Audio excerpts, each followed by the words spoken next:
What up, it's your boy Cad's Crew. Yes, so on today's video, I'm going to check out this video called, let me see, Jordan Peterson, conversation with Jordan Peterson. I don't know if you guys have heard of him or whatnot. He's a very, very famous man, and basically I go to bed listening to his motivational quotes. Basically, shout out to the people that make videos and put them together of his like best speeches and stuff like that, because he has a way to access my brain and say things that I need to say or know, but he says it in a way and it makes me understand it and relates to it. And I think as people, we love to relate to things. I do anyway. Although it's nice because it makes you feel like you're not alone, especially if you're struggling.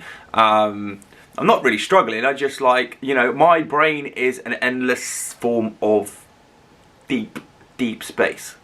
What do I mean by that? Well, I don't know. I think a lot, I guess. You know, I'm a Virgo, man. I think all the time. I'm a deep thinker, and sometimes, you know, I just fucking sat there and my brain's like thinking about 10 different things, and it's like chaos. And most of the time, it's about life. Like, am I doing the right thing? Am I doing more? Can I be doing more? Like, what ways can I better myself? Like, constantly never satisfied, wanting to improve myself. So listening to these videos really helped me kind of like, it's someone else talking for a change instead of my head, and I can listen. I find it quite relaxing anyway, you know. Either that or I'm just off my tits. But either way, let's check this out anyway. If you're new to the channel, like we see, I hope, let's just watch the videos together, innit? Like, you know, we'll talk about it, we'll have a chat and, you know, doodle-laddy. Let's go. Let's check it out, boys and girls.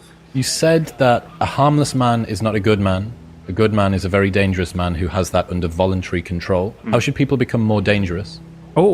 Becoming more articulate is definitely, I would say, that's the primary array of weapons. So, I mean, physical prowess is something, and it's not nothing, that physical confidence that comes along with that as well. But the same thing replicated at the level of the ability to communicate and think, that's a way broader field of battle and opportunity. So this is one thing that isn't taught well, especially to boys.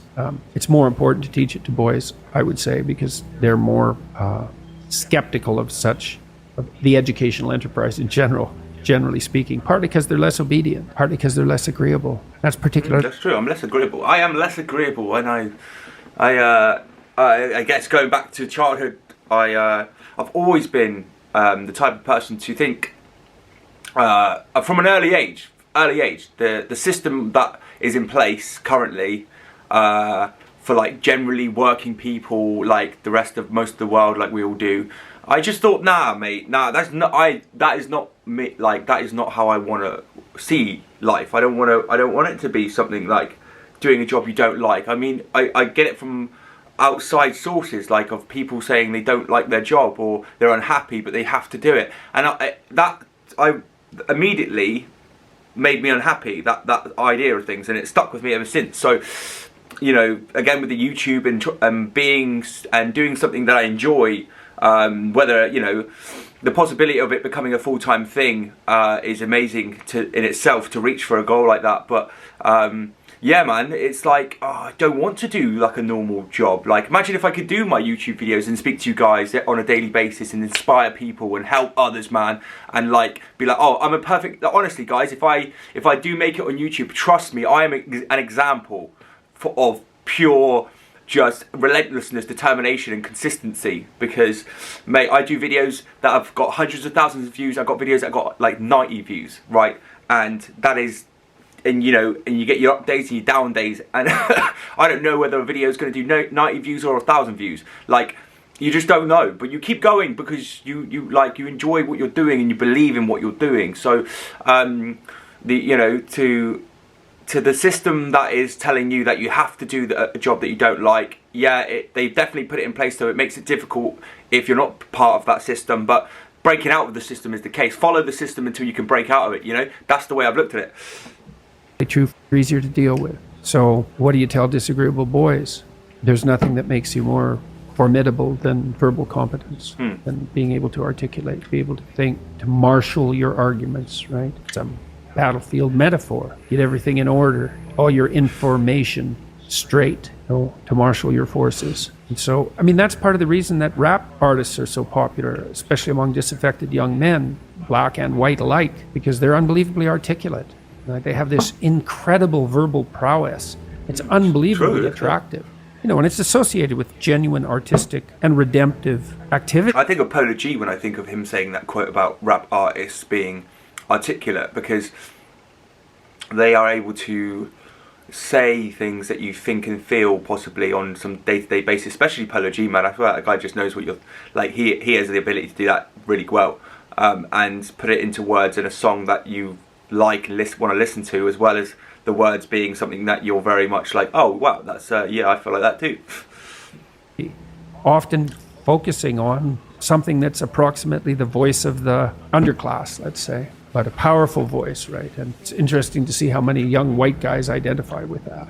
Was it Aldous Huxley that wrote Doors of Perception? Yeah. Yeah, so this is kind of an equivalent of that, right? That you have a experience which many people struggle to articulate. You take the best of us, the one that has the most precise, most articulate, erudite language. You drop them in and you say, okay, show us what you've learned. This is the equivalent, but for just a different community, a different sort of life, that maybe you don't have the ability to describe what it feels like to live on a council estate in Manchester or in, you know, one of the neighborhoods of Brooklyn or whatever it might be. And then this person can, and it feels like it's your voice. Yeah, well, you still, if you're a young man, you still feel alienated from your place as rightful heir of the proper kingdom. I mean, that's an existential truism for everyone, particularly for every young man, because he is an outsider in many ways. He's young and juvenile and not very highly valued, and then is in some sense hurt by the inadequate. This topic of value, valuable man. You know, you see it on Andrew Tate recently. You've seen these famous people talk about the value of a man, and that, you know, the way our systems put it in place. That, you know, a lot of people feel like females don't respect you or want you if you're not a valuable man. And to be fair, I mean, I'd like to address that, because I don't think I've actually a lot of times in life haven't felt like valuable in my head compared to what I think I got hiccups being a valuable man could be. But still, yet I found women that have loved me endlessly despite whether I had money and things like that. So there are people out there there are people out there who are good women, good people. I don't know if the argument is that what kind of person does that make them. I think that makes them somebody that just loves you for you. Like, so that, I think that is true, that what I'm saying is true. Of the current king, the current culture, and it is easily turned against it because of that. And that's the machinations of the evil uncle. That's the King Arthur story. That's the story of Horus and Osiris. It's an ancient story. It's the story of Sauron, and it's there all the time. And you see in rap music, in hip hop, all of that alienation being given an articulated voice in an artistic sense. And that's a good example of the power of verbal facility. And that's the route to, let's say, marketing education to young men. It's like, you want to take your rightful place in the kingdom? It's like, get your tongue straight, man. Get it under control in the highest possible sense. We went to a comedy club, Tammy and I, in New York, the Comedy Cellar. It's a great comedy club. And the last comic was an English guy, and he was not particularly physically prepossessing, and he made a lot of jokes about that, and it was quite funny. And then he divided the audience into 5 sections, and he asked each section to toss up a topic, just to yell out a topic. And they were like random topics, like the Kennedy assassination and electric lighting before 1890. Those were 2 of the topics, and the other 3 were just as diverse. And then he put on some beats, and he did about an 8-minute rap. Every verse rhymed, and he tied the whole thing together at the end and ended at the end of the music, all spontaneously. It was unbelievable. And that's Logos, man. That's the redemptive power of the Logos right there. The magic word, the sacred word, manifesting itself on stage. It's something very impressive. Something about that does feel dangerous as well. Not in a, I need to be concerned and this should be contaminated and walled off, but in a way that you think that person has so much competence that it's flowing out of them. Mate, was that guy on Love Island, Series 1? I've seen his face before. And you almost feel competent by being around them. So, but you certainly feel competent by appreciating it, right? Because it speaks to the part of you that is capable of appreciating such things. You think, wow, that's really something. That's an amazing display. That's an amazing thing to see. Amazing, right? I wanted to, it's like on that topic of seeing something amazing, seeing somebody do something amazing you know, whether it's dancing, like TikTok, for instance. You see people training on TikTok with amazing physiques. You see these girls do these dances to these things, and you know, doing it well. And if you do something well, I think there's a fear of being laughed at when you're doing something, but having a professionalism and practicing and doing something well, I don't find myself laughing at these videos if they're not supposed to be funny, or if they're just very impressive. Especially dance videos, I find if they're performing and doing these amazing movements with their body to songs, I find it very, I'm like, what the, like, how are you doing that, you know? And I find myself rewatching it, you know, it's amazing.